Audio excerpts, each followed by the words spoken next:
Hello friends, you're with the Lonesome Gamer and I'm playing 7 Ages. And this is going in a direction I don't really like actually. Things are developing in a very weird way. We see here that big free space in Eastern, Northern Europe, Western Asia, in the Near and Middle East, no empire there at all.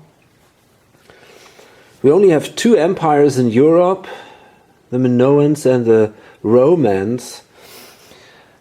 And basically most things are going on in Asia, in East Asia, and a little bit in America. So that's kind of weird.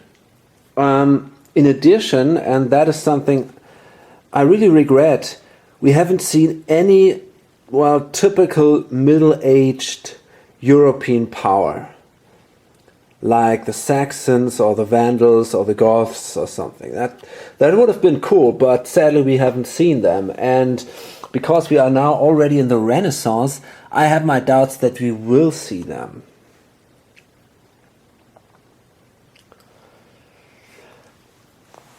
But okay, it's definitely time to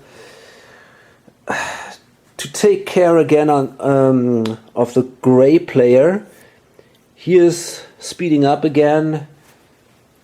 He's doing really good with the Minoans. Maybe there is a way to stop them, but I think that could be pretty hard. The Plains Indians are also doing fine, but here maybe the Aztecs, they might do some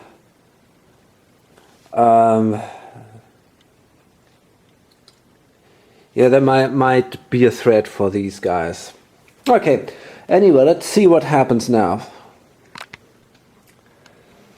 Okay, first player is gray, and during the start empire phase only one empire will get started, and that is the green player starts the Huns again, and to do that he needs to play a time ripple here. Play during start empire, target player can add or subtract 1 to the empire's age range. And then, usually you can only play them in age 2 or 3, but now it's age 4, and now he can actually play them during age 4.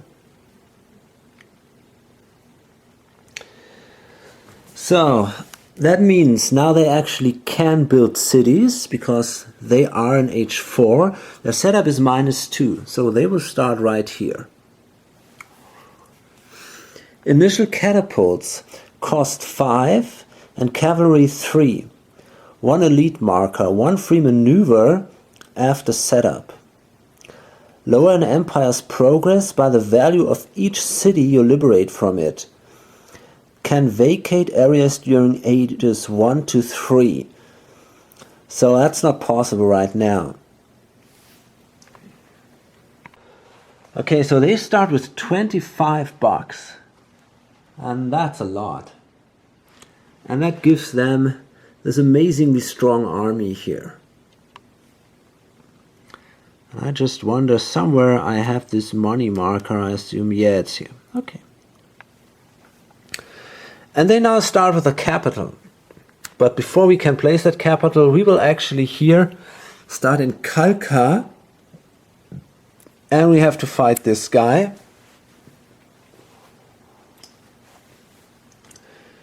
Shouldn't be such a big problem, I guess. The attacker draws a card. Okay, that's a 4. Oh boy, that is something like, let's see if we lose anything during that battle. Okay, that's 18, and 8 is actually 26. 36 and 8, that is 44. 48. And that sucker, well, Doesn't stand a chance, actually. Just a 4. Okay.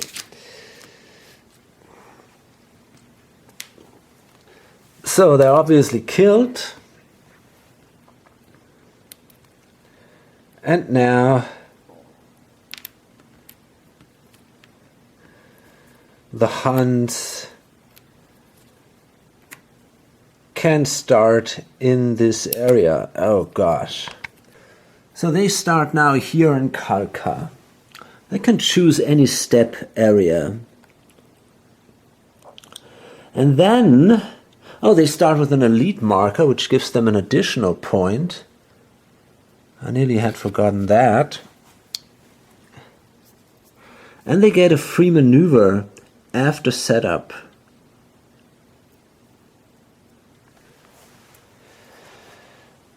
So that means they can now move 2 spaces and they're going to attack that city. But they got to leave one behind, this guy here. And they also got to leave one behind here. This is going to be that one. And now they can attack this city right here.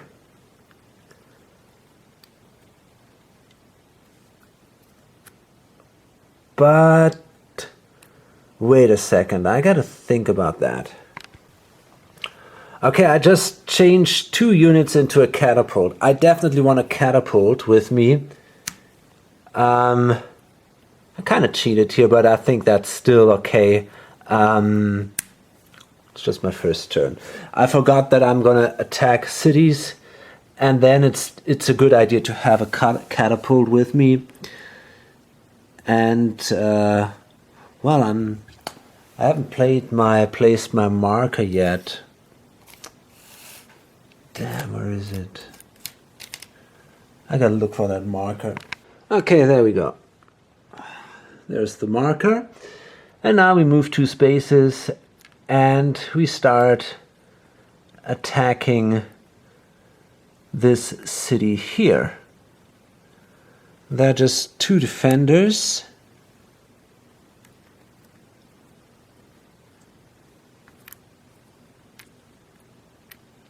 Oh, let's see.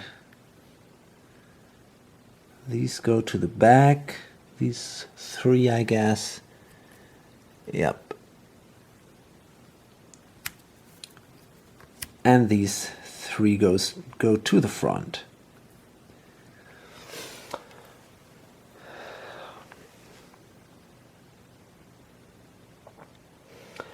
Okay. So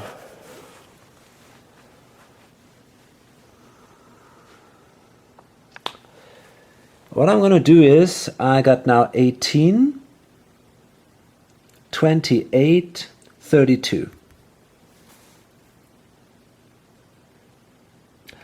Then I got an elite marker that gives me another one, so it's 33. And I'm 2 ages ahead. I forgot about that. So that makes then 36. That's pretty awesome.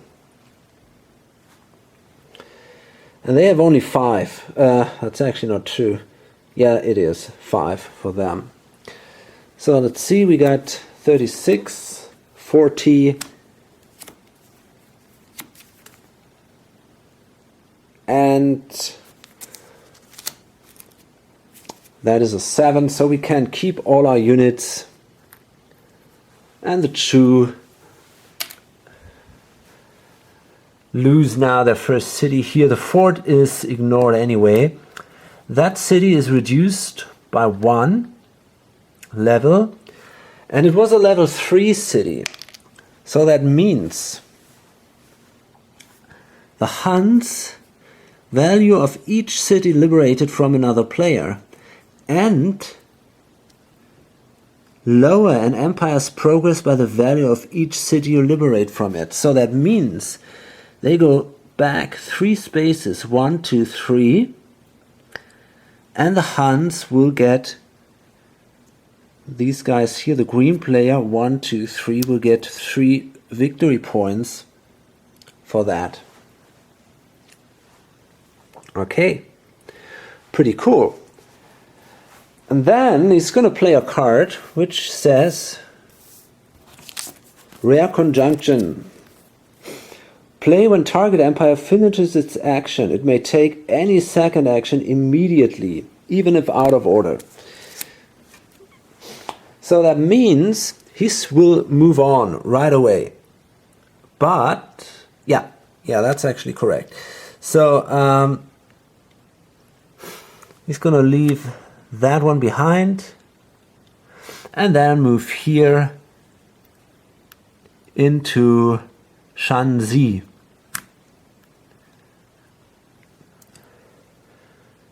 And there is only this guy here. So that is then an 1828 plus the elite marker. So that is a 29. 2 ages ahead, 31 against 4 plus 3 and 1 for the river. So that means it's against 8. 31 against 8. Shouldn't be a big deal. Well, that's a 0 for the attacker. So that stays 31. Well, that's only a 2. So against 10, that means we can keep all our units. And now Confucius is killed and the capital of the Chu is lost. There is now only a neutral city left. Okay, there we go. And that now belongs to the Huns.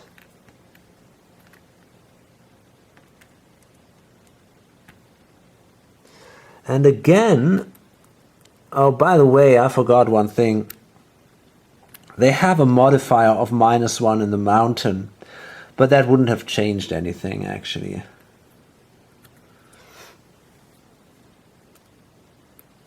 Okay, fine.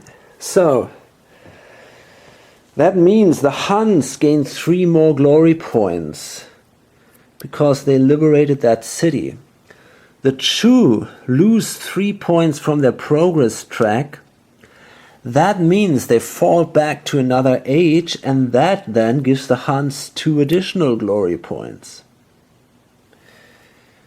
Because +2 of that forces that empire into a lower age. So that was now a pretty brutal starting turn for the Huns. They really came out of nowhere, captured the capital of the Chu, and threw them back into the first age. So I think the Chu will be pretty sure discarded during the next turn. So that was then the start empire phase. And we come to the production phase.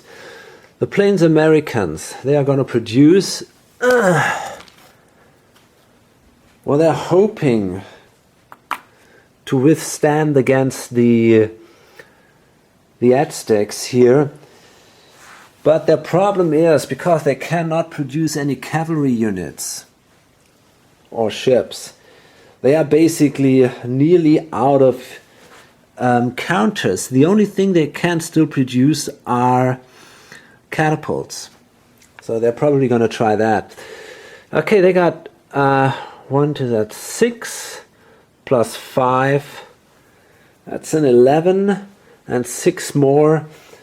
No, that's not true. And 9 more. So that is exactly 20. And they gain half of that. So they get $10 for this.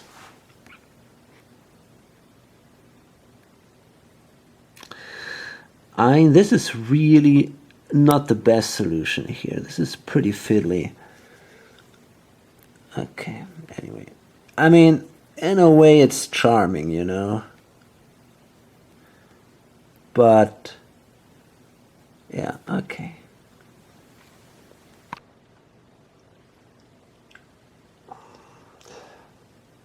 Actually, I think I would have preferred it if these counters were as big as they were, and if it would be the other way around, you know, because you use these counters, it's easier to grab the bigger ones, I think. So maybe it would have been easier here, but whatever, I don't know. So they got $10 now, and that allows them to buy 3 of these catapults. I hope there are 3 left. Well, there is one. There's another one. Sadly, they cannot build spearmen yet. They don't have the technology yet. Oh. What is that? A unique conjunction. No. Okay.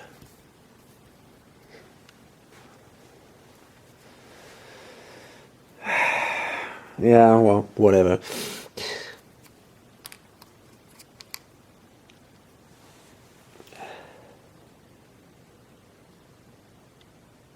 Okay, we got 3 catapults for the Indians. Although I really have my doubts that they historically had catapults. I mean, I don't see a reason why they should have that. There were no castles to siege or something.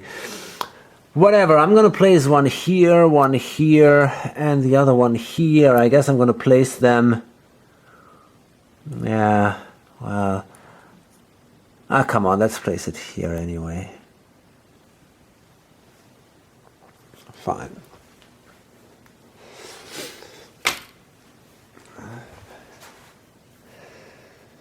So that was their action. More production? Doesn't look so. Yeah, the Satavahana. They also want to do a production action. It's the green player, and they wanna, you know, come from both sides and attack the Chu Empire. Because the Satavahana, I mean, they want to be biggest in the world anyway. So it makes sense for them. And they gain a lot of income. 1, 2, 3, 4, 5, 6, 7, 8. So that is 16. And these 10, that's 26, 27. That's exactly an income of 30. And they have to pay maintenance 1, 2, 3, 4, 5, 6, 7, 8, 9, 10, 11. So they got an income of 19, which is a lot. Maybe we got something bad we can play against that. What about that one, for example? That could be an interesting idea, but it's the green player. Play when target empire starts production. The only income it earns from land areas is from cities and oil. That really sucks, you know. But the point is that the green player is that far behind, so I'm not sure if I want to play such a card here. Well, I think I will not do that right now.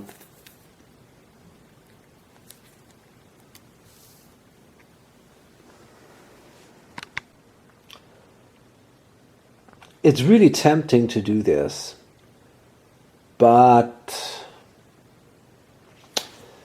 the green player. On the other hand, I mean, it's the yellow player, and he's last.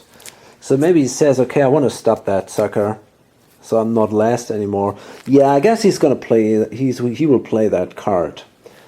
So this is now a very, very bad situation for the green player, because that means he only gets $4.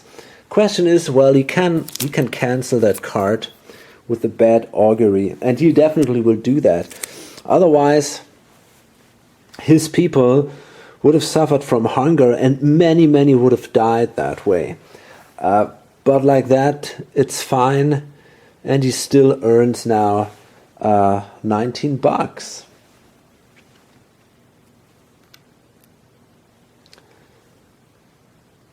2, 3, 4, 5, 6, 7, 8, 9. Yeah. Okay, fine. Okay, he will purchase an elephant from Sind, and these guys here. And well, the elephant goes here, I guess. And I'm gonna place an archer here. One of these guys here. Another one here. It doesn't really matter. Oh, I cannot do that actually. So I'm going to place this guy here. And another one here. Okay, fine.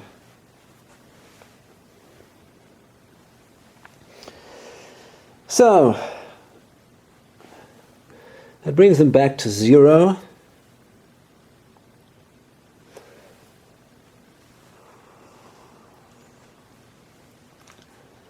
And they might easily end up in the next turn or so as the biggest civilization of the world. Actually, they might already be the biggest civilization of the world. 1, 2, 3, 4, 5, 6, 7, 8, 9, 10, 11, 12, 13. 1, 2, 3, 4. No, that was 11. They're not yet, but then probably in the next turn. Okay, well, that was the production action of the Satavahana.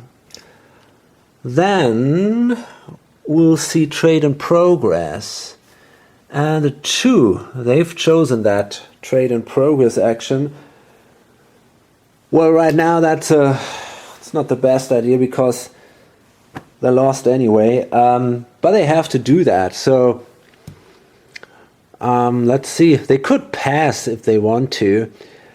I wonder if they should. Yeah, I think they will simply pass here.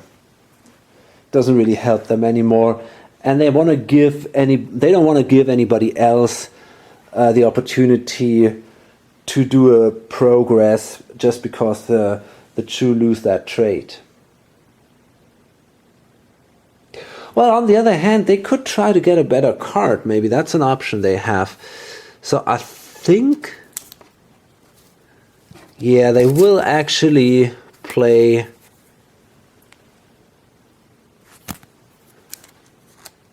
Yeah, okay. They will actually play that card here. The strain, they're gonna trade with the Polynesians.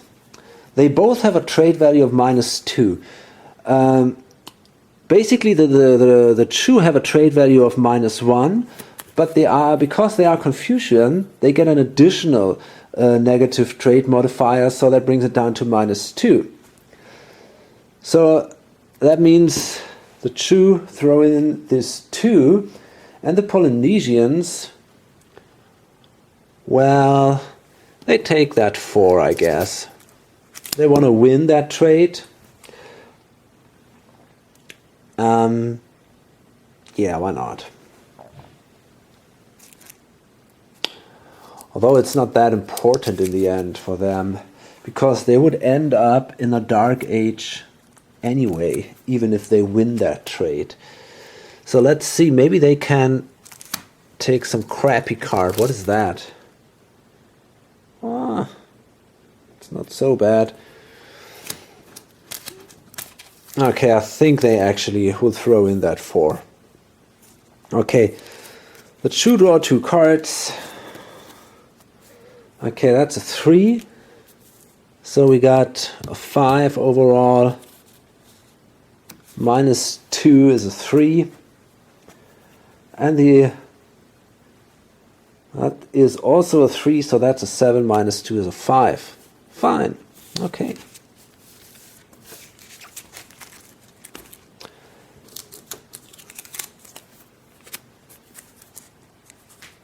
Here we go.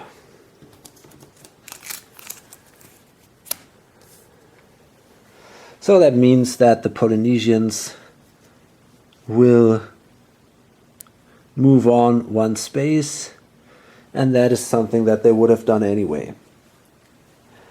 And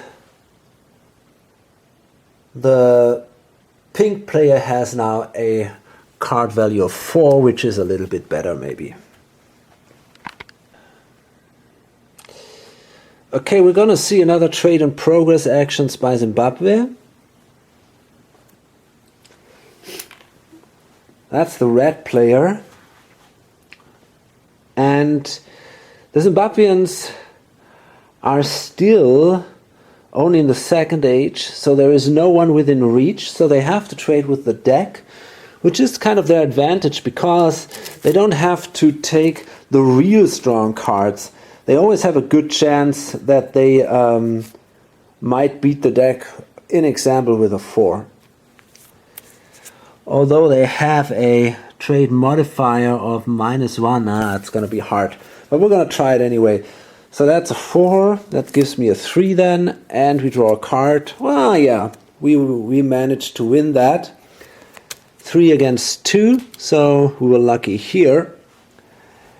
And that means we gain 2 additional glory points, because for a trade, for a successful trade, we gain 2 glory points. And the Zimbabweans move actually 2 spaces ahead, and I wonder, yeah, there they are. So that means they are now in age 3. Okay. Okay, no more trades this turn. Maneuver action. Yeah. The Vietnamese, they will do a maneuver action. I mean, they have this pretty bad situation here in Southeast Asia. Basically, no one really knows what to do here. And I've actually changed my house rule for that card. My house rule said, if you win a battle, you can move on with that army and you automatically win the next battle against the same enemy. Because this card cannot be played with these special combat rules that I use. But if I use that house rule, that will lead to an effect, and I didn't realize that before, where you can attack a single unit, and if you win the battle, you simply march on, and you can then beat the whole army. And that sucks. That's definitely not the idea of that rule. I just wanted a card that allows it to move on and then have an easy victory, but not something which is completely ridiculous. So I decided what I do is, with that card, if you win the first battle, you can move on and attack a second army or a second unit, and that second army or unit is not allowed to draw a card in that battle. You can draw a card, they cannot. So you still have a clear advantage, but on the other hand, it's not an automatic victory. And I think that's a fair deal. So I will actually now move on. I simply want something to happen here, you know. I cannot wait forever with these guys. The Siamese, they are in an advantage because they control the bigger part of Southeast Asia. So I definitely want to move on here. Okay. Let's see. So I'm gonna leave this guy behind. And if I'm successful, fine. If I should lose, I have the Norwegians and the Dutch that I might start then. But at least something is happening. I cannot wait there forever. That won't do me any good. Okay, and this guy is my opponent, so that shouldn't be a big deal. We got a 9 and a 12, so that's 21 against 1 and 2 for the jungle. So that's a 3 then. Yeah. Okay, let's draw the cards here. So that's a 24. Okay, no problem. Again, a 5. So I can keep all my units. This one is lost. And now I can actually play that card. And now I'm allowed to move on. Of course, I gotta leave one unit behind. But now I can actually attack these guys here. And this is definitely gonna be an interesting battle. Okay, so even with this special card that forbids the defenders to draw a combat card, even with this, that battle is going to be completely open.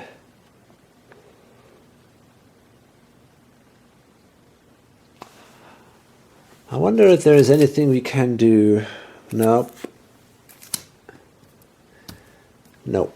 Okay. So they had to cross a river here. That gives me an additional point. So that's 9 and 8. That's a 17 that they attack with. And I got 9, 10.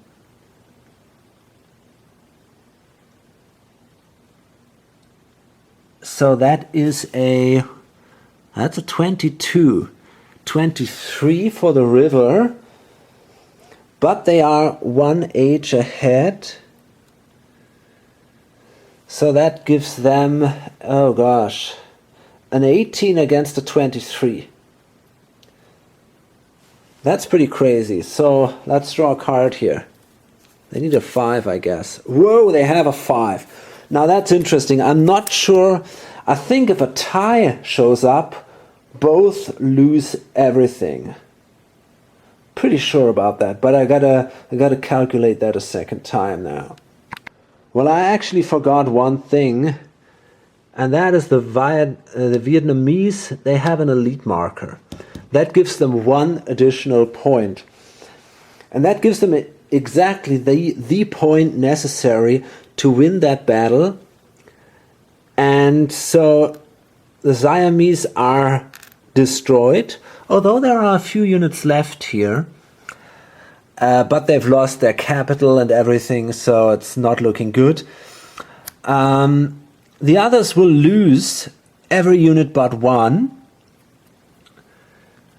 but they're gonna hold Cambodia, and yeah, I think this is now good enough.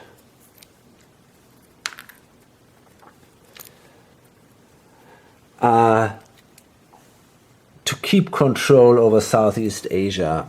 I'm not absolutely positive about that, but I'm pretty sure actually. I don't think the Siamese will come back here. Let me see if there are any interesting cards for them, but that's actually not the case, so no, I don't think so. Okay, pretty amazing battle here, really impressive.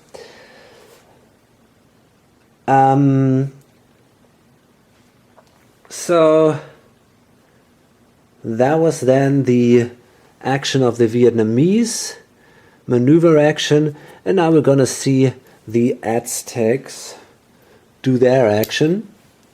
They can also do maneuver action, and let's see what they're gonna do here. Well, they got a lot of guys here, so oh boy, so they got 4 of these, so they're gonna leave, yeah, I guess they're gonna leave 1 here of these behind, and then they're gonna move with all the others here to Texas, then leave a catapult behind in Texas and attack the Great Plains. Okay, so we're going to see another battle here. Okay, so we have 7 here for the defender, and that's 9 plus 8, 17 for the attacker. There is no modifier here in the Great Plains, so the attacker draws first. Oh boy, that sucks. That's an 18 for the attacker and a 10 for the defender. So that means there is a difference of 8. We have that, and that means the attacker loses 1 unit and the defender loses both. Okay, there we go.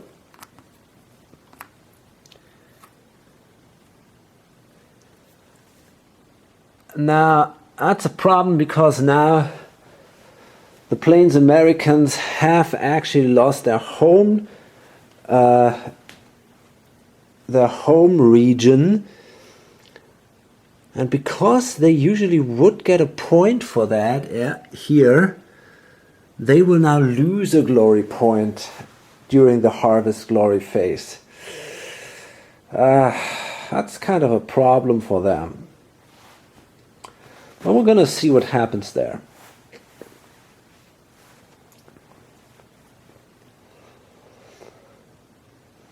Maybe it's not over for them yet. Okay. Any more maneuver actions? Yes. The Japanese.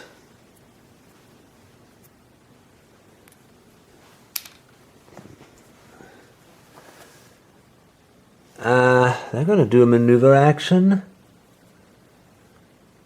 Okay, let's see. They're going to use their ships. Spread out. Japanese coast here. And they're going to move here. Well, one has to stay here. They're going to move here to Shikoku.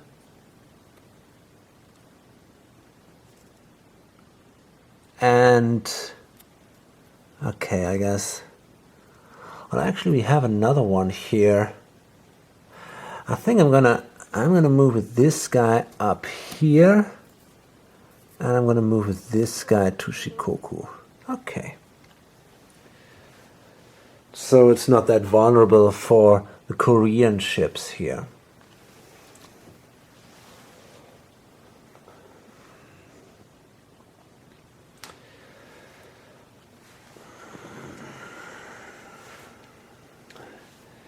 So basically I wanted to use a wild card to do a maneuver action with the Siamese to bring this guy here a little more into play.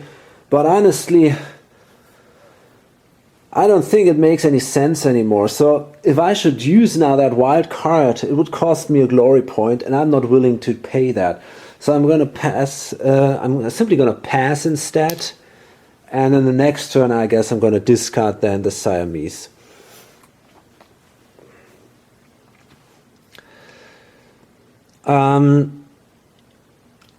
We see a maneuver action from the Koreans. Oops, sorry. Yeah, they're also gonna spread out. You can move here into the Yellow Sea and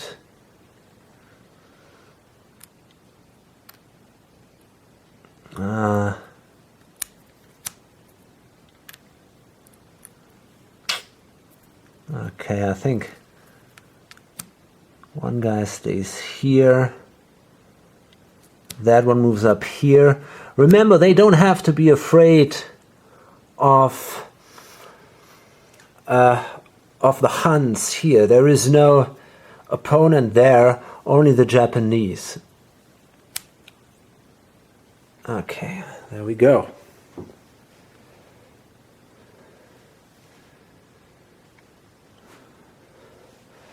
So that means they're now equal in Northeast Asia. Both control 5 areas here.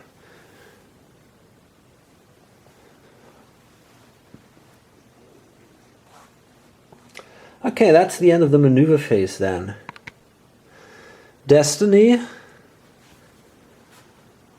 Well, obviously here the Melanesians, they wanted to do a destiny action. And that's going to be interesting because, well, the Chu won't live for long anymore. So he might think about throwing away a few cards.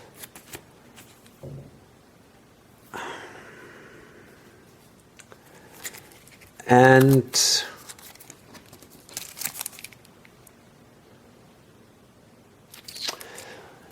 yeah, and then instead draw 4 new cards. Maybe he finds a good card for an empire to start. The Armenians, well, that is not such a bad card. They start here in Armenia. There's absolutely nobody, so they could think about doing this. It's they gain points for being the biggest Christian empire. Well, that's worth a try, maybe. 1.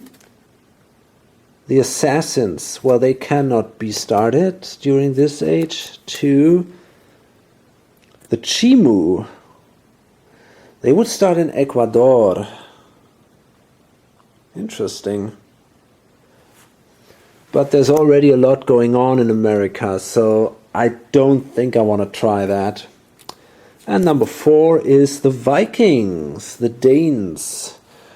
Well, they are definitely interesting. So there are some options here for this guy. No doubt here. So now we see a destiny action from the Polynesians. And they also want to start a new empire because the Siamese are beaten here in Southeast Asia. So let's see if they find something interesting. Let's see if they throw anything away. Maybe these 2 cards.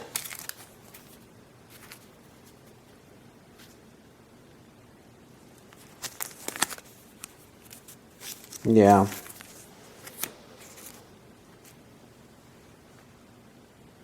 Whatever. Let's throw them all away. We draw 6 new cards. The Spanish. Well, that's awesome. I'm pretty sure we're going to see the Spanish pretty soon. That's definitely interesting. The Woods Americans, they also could be played, but I'm not sure they are that great. Benin, also an option. But not as good with the Zimbabweans here. I'm pretty sure about that. Then we have the Papal States, which also could be played. And that is definitely interesting.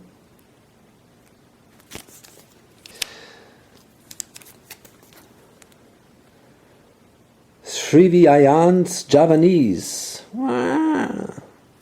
Another option.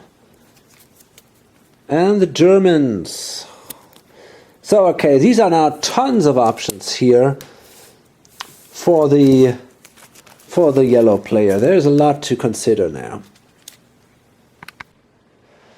Okay, then we see a destiny action by the Romans, and he needs basically good cards for trading because he only has these two cards, and that's not good enough. So he might actually throw away that one.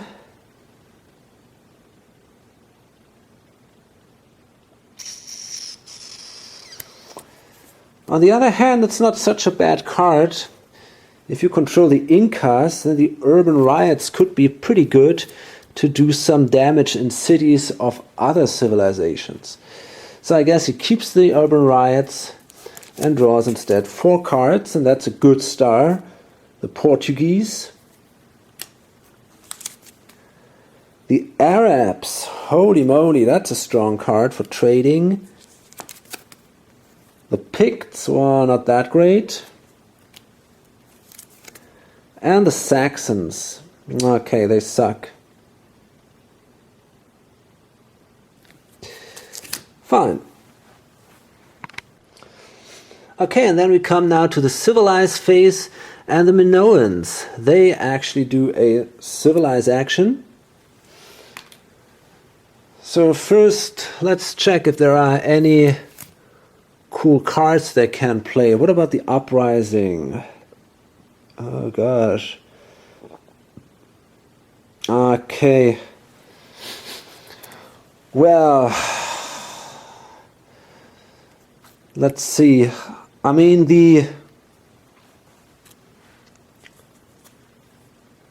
what about Buddhism? Can that be played on the Vietnamese? Let's see. Okay, so what I'm actually going to do is, I'm going to play Buddhism on the Vietnamese. I think that makes sense. Basically, that helps you if you're attacked, then the attacker has to play or basically you can place a disorder marker in an area of the attacker, and there is no penalty. And you can actually, before each action, you can also remove a disorder marker. So that's not a bad religion at all. And let's see if we got a marker here somewhere for that. Oh boy. Crap. No. Well, I gotta look for that. Okay, so the Vietnamese now have Buddhism, and that gives them, or that gives the gray player an additional glory point.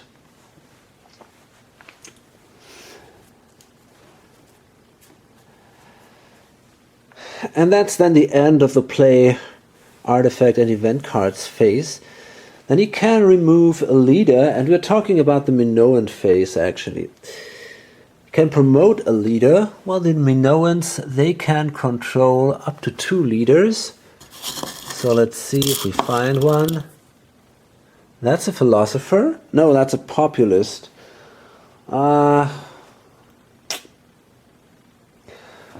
Well, we could use that populist to remove that disorder marker here. Maybe that is not such a bad idea.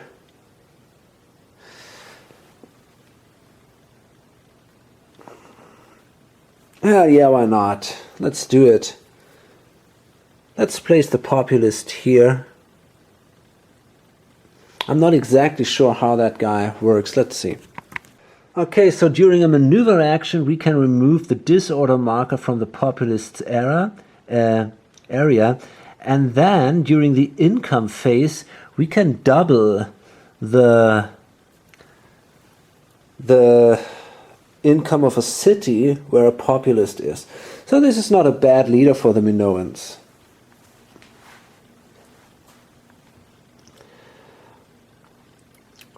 Okay. Then we can urbanize,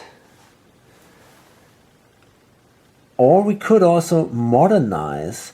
And I wonder, no, we cannot modernize this guy yet. Okay, but we can urbanize. Now what I'm going to do is, I'm actually going to improve that city here, and I'm going to build a city in Carthage.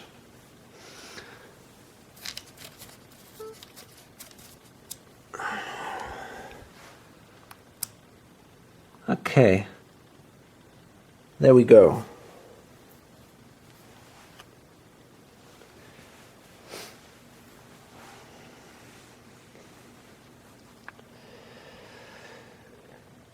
And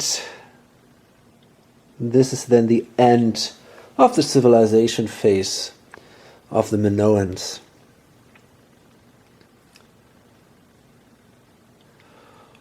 Well, and then we're going to see a civilized phase of the Incas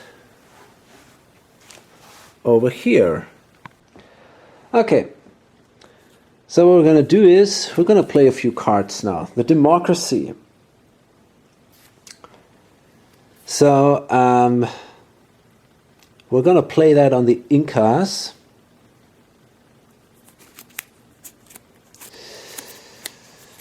I wonder if I should play that on the Romans. If I play that on the Romans, well, maybe that's not such a bad idea, because I gain points for artifacts. So I guess I want to do that. Yeah, I'm going to play the democracy on the Romans, I guess. Yep, cool. So, let's see if we find a democracy marker somewhere in here. Same problem again. Oh boy. What is that shit? Okay, so here we have the democracy marker for the Romans. That gives them an additional point, glory point. Not these guys, but the red one. I forgot one thing. I can use this Christian special ability and move with one Roman guy, one space. Oh gosh, so this guy moves here and converts that area to Christianity and to, well, obviously Romanism. Okay, there we go.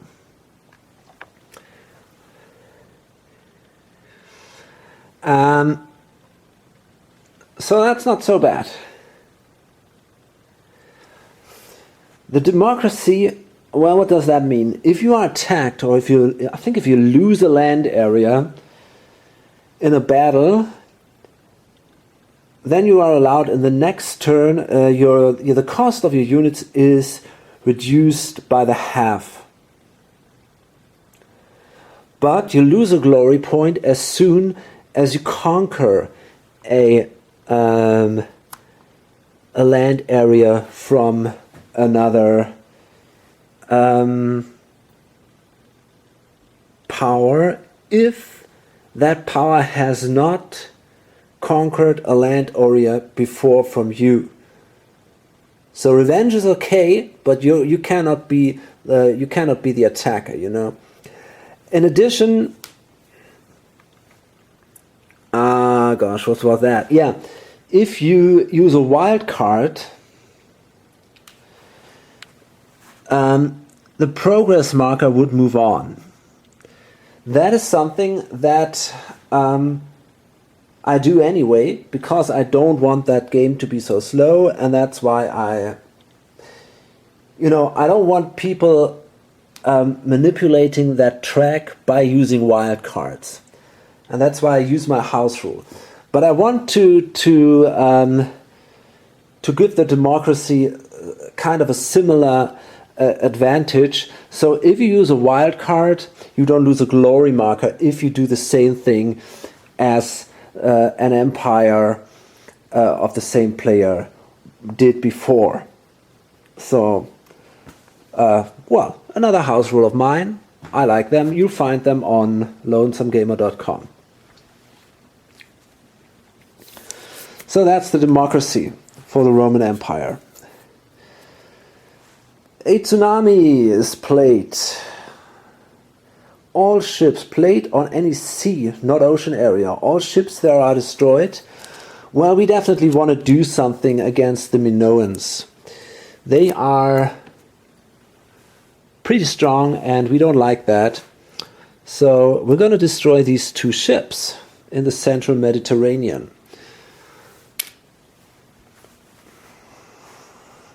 That is kind of painful for them. Okay. Well, I had another card. I remember that. There was something else I wanted to play. And these were the urban riots, exactly.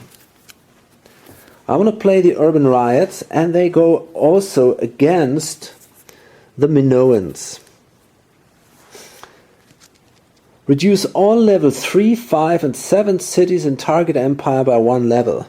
Well, by the way, that's not so amazing, actually. No, I thought I could also reduce the level 1 cities. It's not that great then. But, I mean, I could do it anyway. Egypt would get a disorder marker with a level 1 city. And,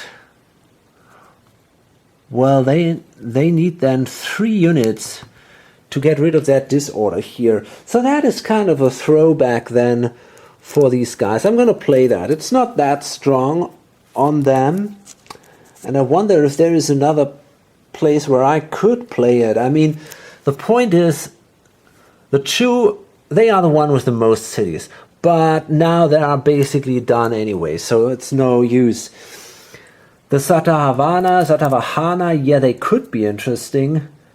But the green player is so far behind, so I don't see a big threat there.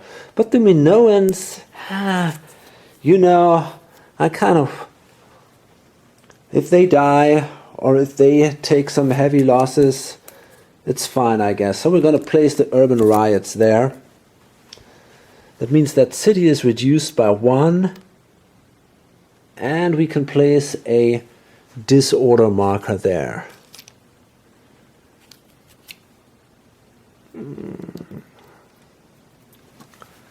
Let's see if we find one. That one is fine. Okay, it's...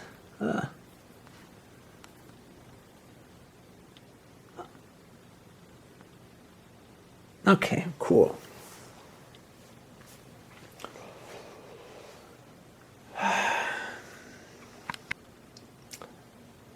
Okay, I think I don't want to play any other cards. I thought about playing the Great Library. You can play that in Area 3, but the Shooting Star is a pretty strong event, especially to protect the Romans from other European powers. So, I guess I want to keep that event.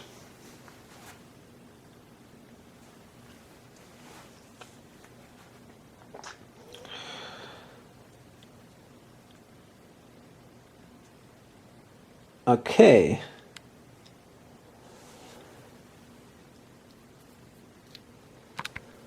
Okay, so the Incas, they are actually the ones who are doing this civilized action. That means they can then promote a leader,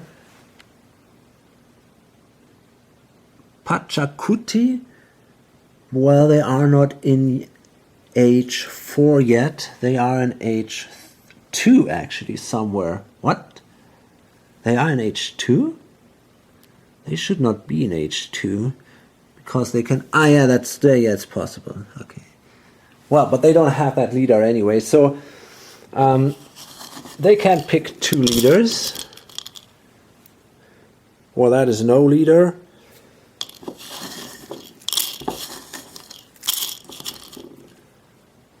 Oops, what is that? Well, that's a religious leader, which is basically useless for the Incas, but we're going to place him here anyway.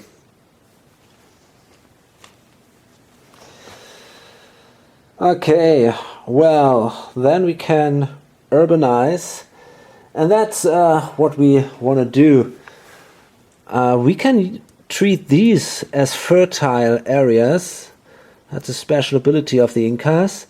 So this will be urbanized into a level 3 city, and in addition we can take a neutral city and build it, I don't know, maybe up here.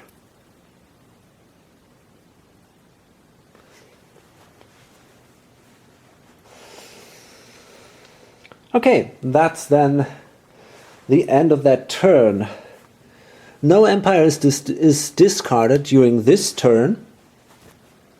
And, well, let's move ahead on the progress track.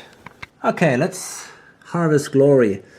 The Plains Americans, they lose a glory point for not controlling the Great Plains over here.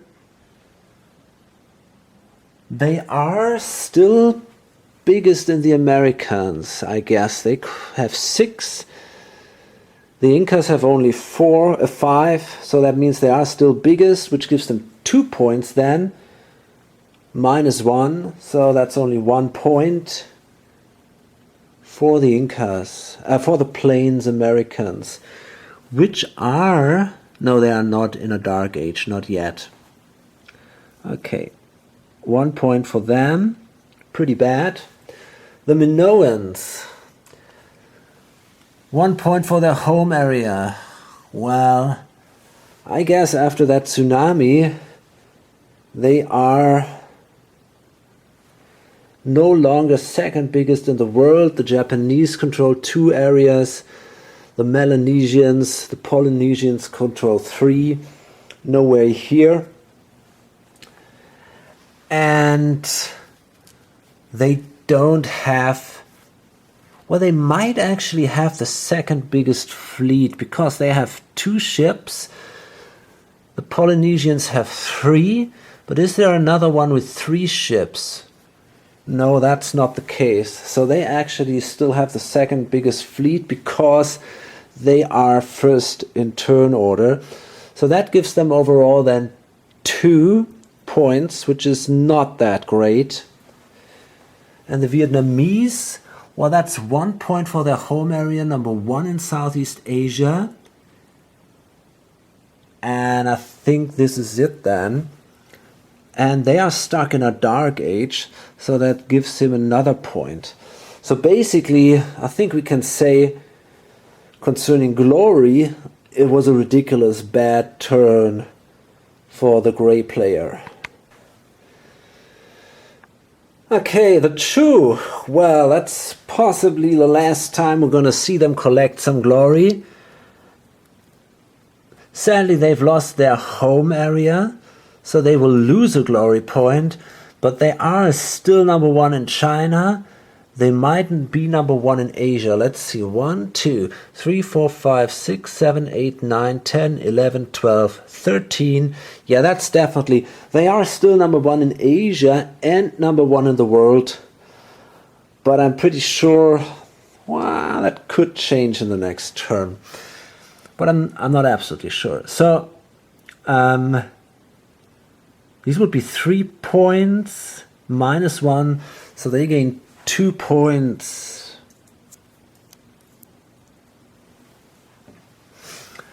The Aztecs, their home area, they do control that, but apart from that, they suck. So that's just 1 point for them.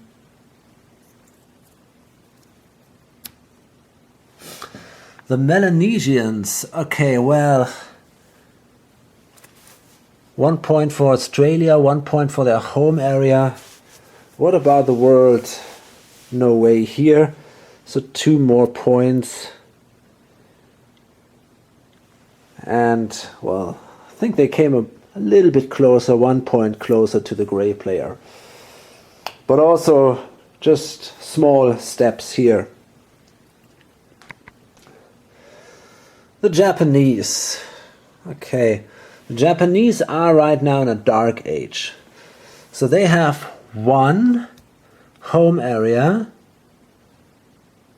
They are not the second biggest seafaring nation in the world because the Polynesians and the Melanesians are bigger, or at least the Melanesians are ahead in turn order. So what about their, well, wait a second, what was that? The money. Well, that isn't so bad, but it's also not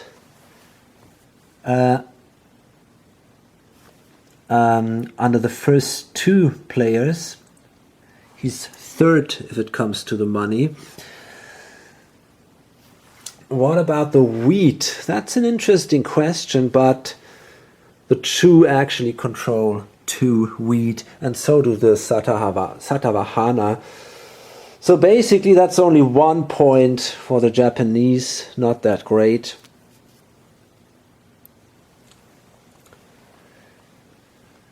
They gotta get out of that dark age and then start making some points. The Polynesians, well, they still are the biggest seafaring nation in the world. This is amazing, and it's a fact. That gives them 3 points. Sadly, they are in a dark age. And they have the biggest fleet. So they would have had 5 points. Incredibly glorious, but because they're in a dark age, that gives them only 3 points. Still, maybe we should hold on to these guys. The Siamese, yeah, well, they suck. They simply lose a point because they don't control their home area, and that's it. So that's definitely bad. And we come to the red player. The Romans are also pretty successful, but they are also in a dark age. 1 for their home area, 3 for number 1 in Europe, gives them 4, and that's 6 then, because they have the most artifacts. So 3 points for the Romans. The Zimbabweans. Well, these guys are, I think, also in a dark age, aren't they? Yeah, they're here actually. So that means we will see 2 points for the Zimbabweans, number 1 in Africa and their homeland. And the Incas, well, homeland and second in America. So these are 2 points, but they're also in a dark age. So that gives them only 1 point.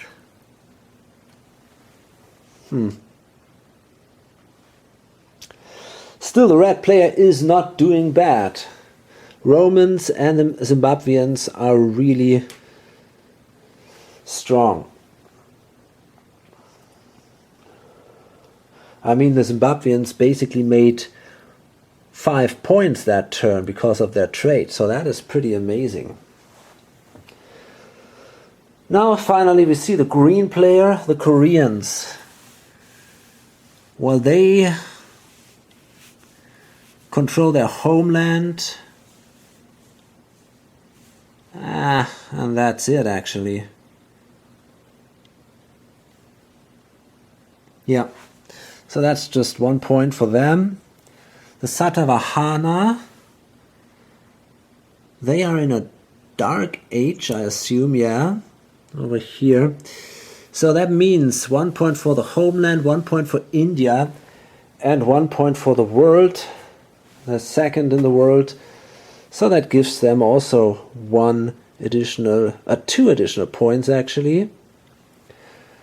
And the Huns, well, they're not big enough yet. They want to be big in the world. They managed to capture 6 points or 8 points during that turn because of their battle successes. But I think that's all you can expect from an empire in 1 turn. Okay, so this is it. Not much has changed here, but some things have changed on the board.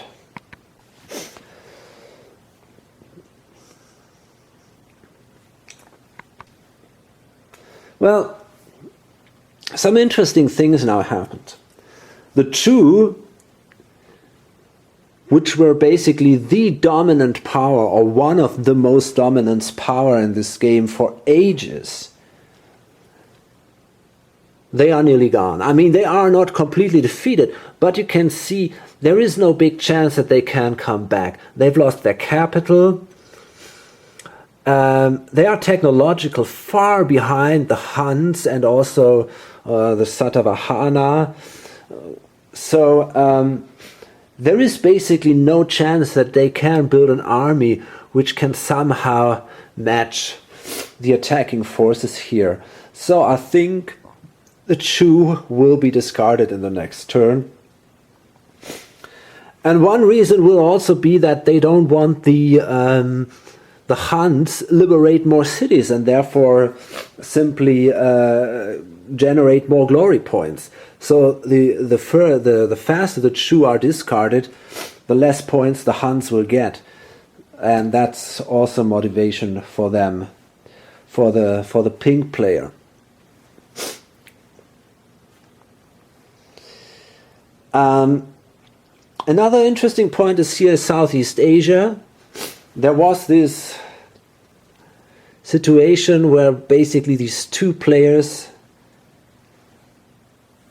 of the same strength or nearly the same strength kind of neutralized each other. But now the Vietnamese player managed to destroy the Siamese guy, and well, the Siamese will be discarded in the next turn, that's for sure, and another empire is gone. It's going to be interesting what happens here with the Plains Americans.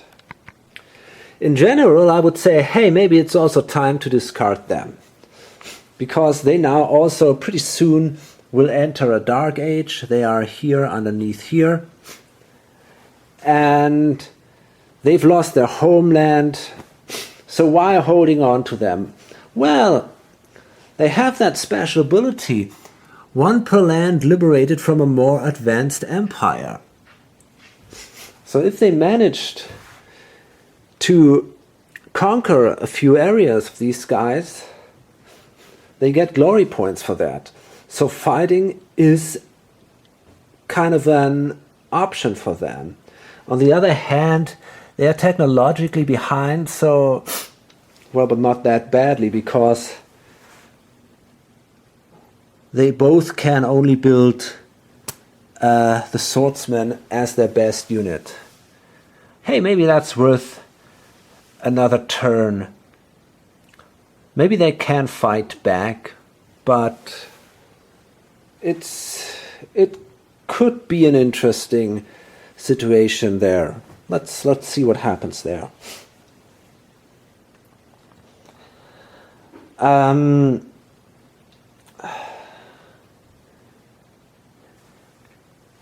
Minoans, well, after they were in a situation where you thought, hey, they are really strong, you know, they are now controlling half of the Mediterranean, and now have conquered Egypt, and now start here in the Red Sea and maybe in the Arabian Sea and so on. So this is now the height of their power. Then there came this tsunami and the urban riots, and now they have a bunch of problems right there. And you know, I'm not absolutely sure if I will hold on to these guys now. But let's see. I'm pretty sure we're going to see some interesting new developments in the next turns. Okay, hope to see you then, or on lonesomegamer.com. Bye.